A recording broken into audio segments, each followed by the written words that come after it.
Welcome to the Northeast Oakland County Historical Museum. Today we're going to be talking about the Cyclone of 1896. Most of the people around Oxford have heard the story over the years, the most common story being told that a monster tornado touched down in northwest Oakland County in the end of May in 1896 and traveled from west to east across the northern tiers of the townships, wiping out farms, the village of Oakwood and the village of Thomas, before turning and going up into Lapeer County, where it eventually lifted from the ground. Today we're going to be talking to Brian and Eric Silkowski. Brian and Eric are working on a documentary about the Cyclone of 1896, what we would call a tornado today, and they're doing deep research, and they're in the production stage of the documentary. Brian, Eric? Hi, Jim. Hi, Jim. Welcome to Oxford History Today. I wanted to talk to you about this story. I mean, it's an interesting story. It's been told down through the lines as the cyclone. Of course, we call it a tornado today. And basically, it's always been a monster storm. And I understand that through your research that you've reached some probably different opinions about exactly what happened on that day in May of 1896. But maybe we should start with how you became interested in producing a documentary about the storm. Actually, Eric drove that process. Yeah, I was highly interested in the lack of information regarding an F5 that was listed in a book called Significant Tornadoes, which lasts from about the 1600s all the way to the present, written by Tom Grazulus. And I'd always been going, okay, well, why is it so rare for us to have these tornadoes? And why is there so little information about this? So as we started digging in more and more, I started learning that there's a little bit more to this, a lot more to understand that helps us understand not only the past, but also Michigan's present meteorology, as well as potential future meteorology as well. Well, we probably should point out you are a meteorologist, so Yes. You have the knowledge, education, and the background. And of course, your father is a retired engineer. Like all engineers, he's a nut for details, and he can provide kind of the human story to the event, while you can do the scientific story. And I just find the storm really interesting. And I was kind of surprised to find out that actually the end of May in 1896, it wasn't just Michigan where there was a tornado outbreak. It was actually an outbreak that extended all the way from Texas up through Michigan and through the south in the last 2 weeks of that month. Right. With that particular month in particular, the significant tornadoes indicates that it is one of the most tornadic months in U.S. history. There were 3 F5s in total, and even including the third deadliest tornado in U.S. history to this day that occurred in St. Louis. A very, very active weather pattern for that month. There's another little piece to that.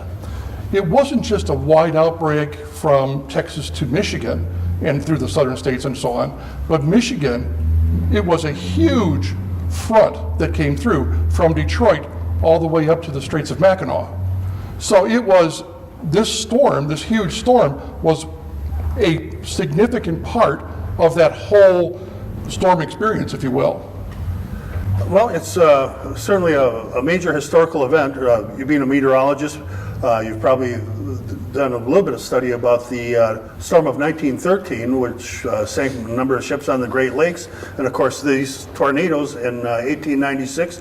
Are there any other major storm outbreaks that are kind of historical to Michigan? Yes, we've had a couple minor, they might seem minor to people from the plains, from Oklahoma, Texas, but to us they are pretty spectacular events. June 8th, 1953, the F5 that destroyed parts of Beecher in the Flint area is very noted in Michigan meteorological history. The F5 that struck Hudsonville in 1956 is also notable as well. The outbreak in 97, which is more in our knowledge, in our lifetimes, that struck on June 2nd of that year, is also one of those ones that pops up in conversation quite frequently as far as tornadoes go in this state. Okay, and now, we think of 1896, over 100 years ago.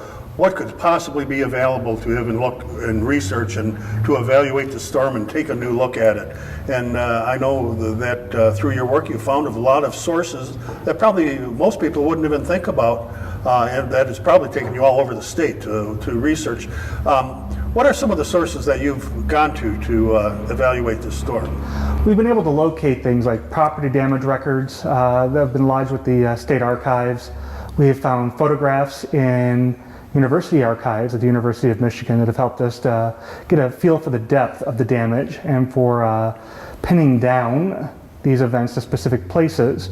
Plat maps that are available also through online and through book sources and libraries have also been of great monumental assistance in figuring out how everything kind of flowed through the area and to be able to get a great grasp of where these things occurred. It brings up a great point, though. One that I would like to sit there and later on, if we can take care of this, is that we're asking people for photographs, remembrances, and the like, and we can provide the contact information to get a hold of us for adding context, giving it more meat on the bone, so to speak, because merely talking about whirly winds and how fast it went and how much damage is not the story. The story are the people who were affected by this, and there's stories about pianos flying through the air and houses being completely demolished and a woman fighting a fire to save her husband, trying to save him and fight the fire at the same time. I mean, there's a lot of context here. So we want to be able to include as much as possible to give a good picture of this storm. And I imagine photographs are an important role in your research, not only due for the intensity of what the storm is doing, but the personal stories in a lot of your evaluations. Yes. Now you had mentioned to me before that a lot of your information didn't in fact come from weather-related people, but actually came from the health department. Yes. There were a number of records that were lodged with the State Department of Health back in the late 1800s. They were interested in correlating weather with infectious diseases like typhus, scarlet fever, influenza, and trying to find if there were any correlations with these diseases and the weather. They demanded very accurate weather data throughout the day and throughout the month in order to try to get a feel for these events. That data has been very useful in reconstructing the weather of that day. Things like barometric pressure, humidity, temperature, all are very important to understanding how this storm develops as it moves into the area and how it evolves, and the final piece of the puzzle, the tornado itself. Okay, we're going to take a short break, and maybe we'll pick up on that subject when we come back, because I think we certainly have a lot to talk about. Canine Stray Rescue is Oxford's own local dog rescue. Call them at 248-628-0435 or go to their website dogsaver.org and click on the Canine Stray Rescue League link. Welcome back to Oxford History Today. Eric, you're the meteorologist, Yes. and I've noticed reading some of the accounts of the 1896 storm that many of the farmers were complaining how dry that month had been. And when the storm was actually coming, they were excited at the prospect of rain for their crops. Maybe you can talk to us generally about some of the weather conditions you would expect prior to a tornado event. Right. Well, they were examining these conditions prior in the 1880s. Lieutenant John P. Finley was examining the conditions that preceded tornadoes even in that time and came up with rudimentary tornado forecasting. He found that conditions, if it's warming up, if the air is very moist, your barometer's falling, is typically a pretty decent indication that you can have incoming tornadic weather, at least storms at the very least. For them, you'd also see building cumulus clouds. We also saw evidence of that in the State Board of Health records as well. For Ann Arbor, they observed cumulus building throughout the day. That shows you that there's instability, that there's growth in the atmosphere. What you need then is that final trigger, which in that time is very hard to delineate out of the rest of the data. You'd still see the barometer falling, but now the storms are getting serious. And as a meteorologist, looking at it in the broad perspective about converging weather fronts and things of that nature, what do you look for as a meteorologist with weather data? Well, we're looking for some kind of trigger. We're looking for a focus, typically a line of convergence where the winds tend to come together, force things like moisture to start pooling and start rising up. If it's all coming together, there's only one way to go, and it's up at the surface. If it's above, of course, it tries to come down instead. The other thing we're looking for is the actual values for these instability values. Instead of just saying, oh, it's hot and muggy, we're looking for values to rise to a specific level. We're also looking for wind shear, winds crossing each other at different levels, or increasing wind with height. We're also looking for, well, that's about it actually. Those are the major pieces. Okay. And I've noticed sometimes you see video of the storms out west and you see the perfect funnel cloud, and it's easily seen from miles away. And I've been close to a couple tornado events in Michigan through my lifetime, and my recollection always was that it was so stormy you were lucky to be able to see much beyond the front yard, let alone miles away watching a funnel cloud. Yeah, and that's my experience too. I intercepted a tornado when I was 17 on June 8th, 2003. Actually, it was the 50th anniversary of the Beecher tornado. And we were in the worst of it, raining heavy, could barely see 50 feet in front of you. And here comes an F2 dropping down behind the car, and you didn't hear it, didn't see it, and now here it is. Michigan is very prone to events of that nature, where it's very much hidden in rain, can't see anything, and it surprises you. That was the one big thing with this tornado, was how many people actually did see it at distance. One other small little piece, let me interrupt you for a moment. Sure. Is we just picked up a piece of data yesterday that one of the actual official weather observers for the state, who lived in Thornville, actually saw the tornado 3.5 miles away. Understand, what you see today for terrain is not what you saw then. Most of it was clear cut. Almost all the pictures you see, it's almost completely clear cut, and right for farms and so on and so forth. There are wood lots and so on, but a lot of it has been timbered out, if you will. It's interesting in that I think it was the account of some people at Pelton Store in Oakwood that as the storm was coming, they didn't even realize it involved a tornado until they started seeing buildings demolished in front of their eyes. So I find it interesting that way, because of that perspective of you think you're going to see a funnel cloud and it just doesn't necessarily happen that way. Right, you see that with the tri-state tornado in accounts, where it was a very wide tornado, very violent tornado as well, and people were so mesmerized at this site, and it wasn't that traditional funnel cloud, so they were wondering if it was fog, a very fast-moving fog bank. But at the same token too, once it got close enough and you see all the debris that's inside of it, now you know what it is. And sometimes it's very clear cut what it is, and sometimes it very much isn't. And it's very dangerous at times. I've seen a couple times now where they've compared the tornado of 1896 to the Flint Beecher tornado. And you get different accounts. Some say the Flint Beecher was worse. In deaths and injuries, it certainly was.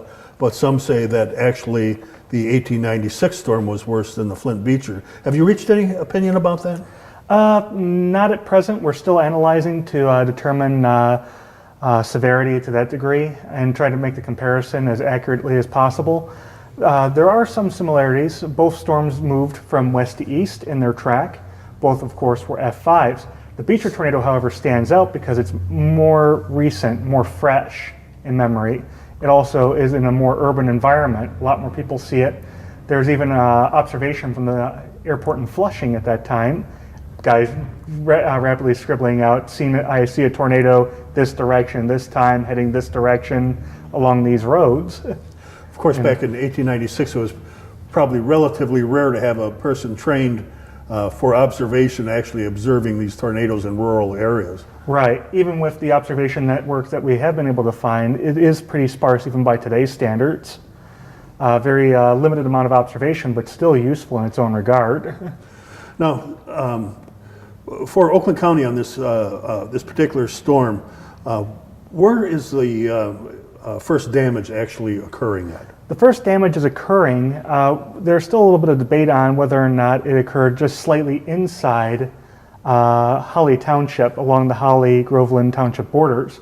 However, generally it's said to have started right on the border of the Groveland side of that, and from there it starts moving toward the east. The reason I say that there's a little bit of uncertainty on that is there's a History of Oakland County book that I've uncovered recently that indicates a gentleman by the name of Hadley on the west side of that boundary had fences damaged in 1893 by a cyclone. However, I can find no evidence of a cyclone occurring in that part of the state in 1893 specifically, so time will tell. Now, on this 1896 storm, of course, they didn't have the F scale then. That's more a modern invention. But initially, what would have been the severity of the storm? Was it like, did it start out really bad, or did it kind of start out somewhat weaker and then build up in intensity? Even with it, we've determined that it's actually possibly multiple tornadoes. However, even if it was one singular tornado, it all depends upon the damage at one specific spot. You can get almost wide scale of intensities all across a track. How this ultimately goes in the final report, if you will, is the maximum severity seen. However, we see a variety of damage along the path, ranging anywhere from F1 to F2, all the way up to what we believe to be F5 damage. And following this track, you mentioned that you have the opinion that it's probably multiple tornadoes.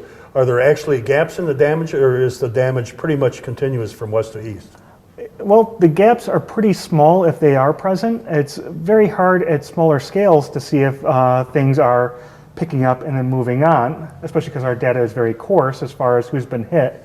However, there are indications of the tornado skipping about, which is something you would hear if a tornado was either dying out and occluding and a new tornado pops down in generally the same location as the original and keeps on heading along, or if it's being very sporadic, if it's dying out and kind of getting its act back together, if you will. Some of the things that you also see is the photos that we've collected so far. You can see some farms that are just completely and utterly scattered across the back 40. And others, we've actually had some photos of the damaged house where, let's say, half the upper story was missing, but it's been repaired and it still exists to this day. And you were bringing up some of the witnesses from Oakwood. A lot of the witness statements, there's always ooch room in their statement. Some of the things that we've actually done is gone back and we have determined, we've gone through great arguments about what time it started because of their statements and what they saw. We saw a white thing, we saw a red thing, we saw this happen and so on. And they gave great detail that helped us actually determine what time of the day it occurred, because this was right around twilight. Okay. I'd like to come back and talk maybe more specifically about the damage as it moved across the county after just a few minute break here.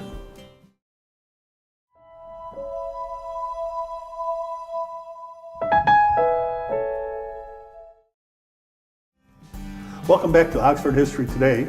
We're talking with Brian and Eric Sokowski about the storm event of May of 1896. Eric, we were talking about the storm originally causing some damage somewhere over the border, probably Groveland, Holly area, and then it's traveling across Groveland Township.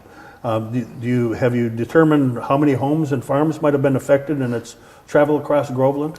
Not specific numbers, unfortunately, but we're still trying to fit the data together, finding out exactly which structures were hit, which are still standing today, which were never impacted. It's a rather tedious process, unfortunately.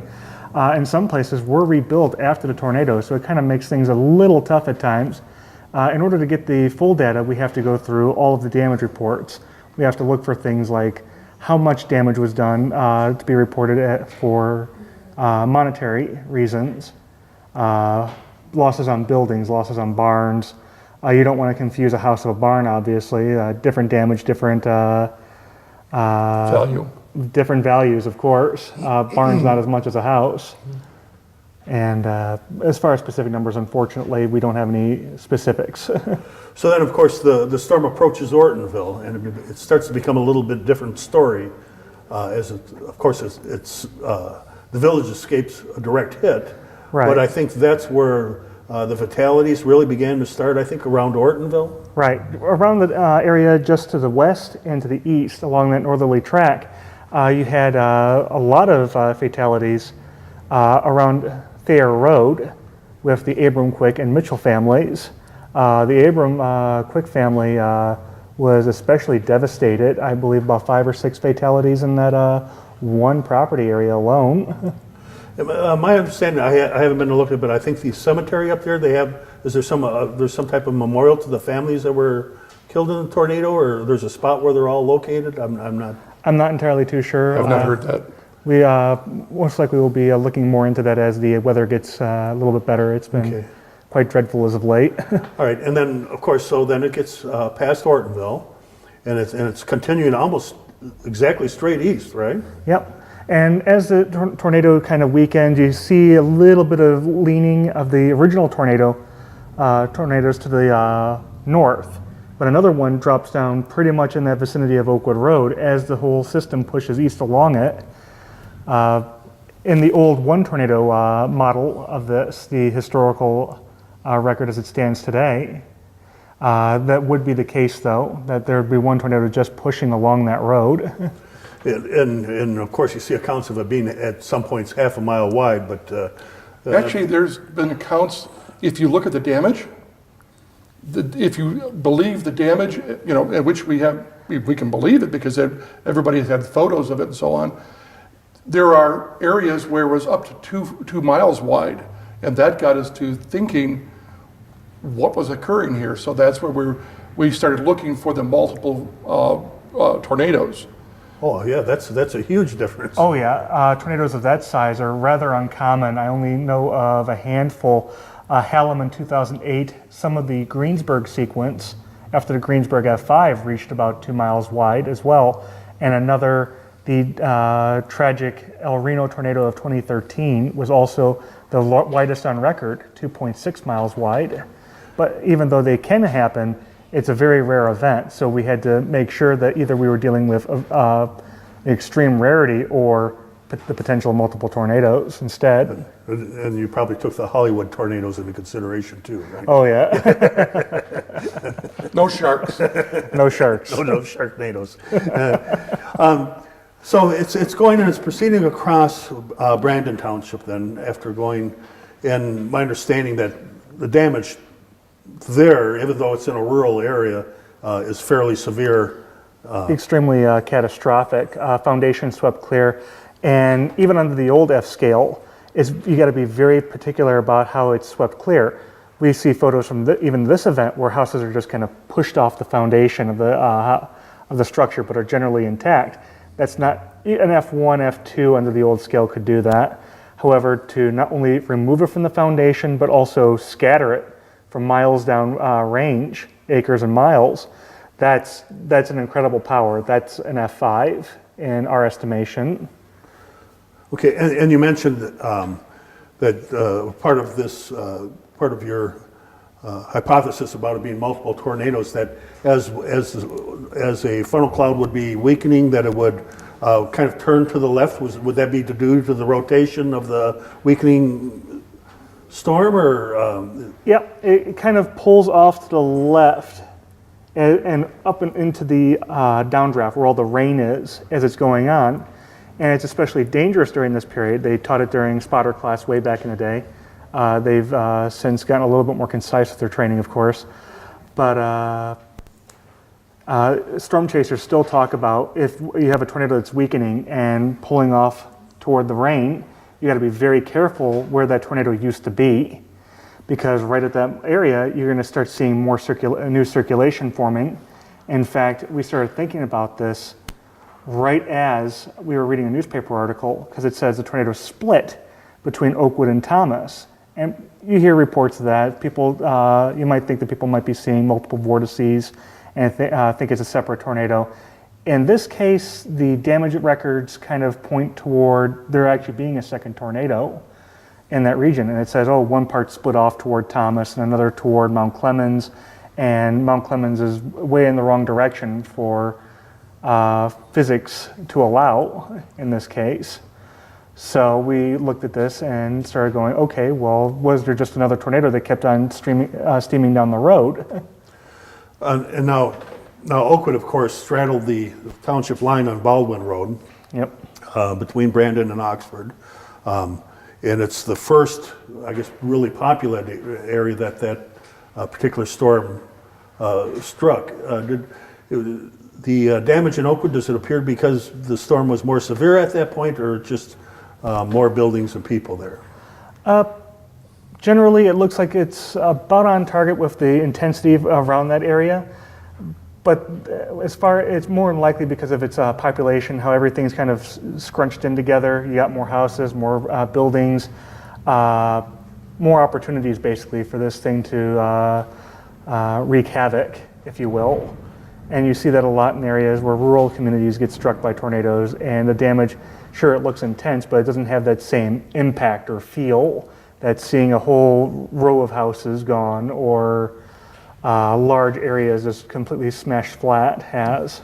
Sure, it's all tragic, but when there's a lot more of it, it really just hits home, really hurts. And I think what surprised me a little bit about Oakwood too is that the Oakwood Cemetery is a fair distance north from the town. In my understanding, you were able to even reach some opinions based upon the damage in the cemetery? Yep, we believe that there might have been a separate tornado that was pulling north and west of Oakwood as it's the whole storm system is approaching. And it's we see even in the accounts from like the storekeeper that it was near the exact center of town, where they're looking at this big tornado that's moving close by, but then they almost feel like they get surprised from the west as something new is coming in. They say, oh, the church is coming down.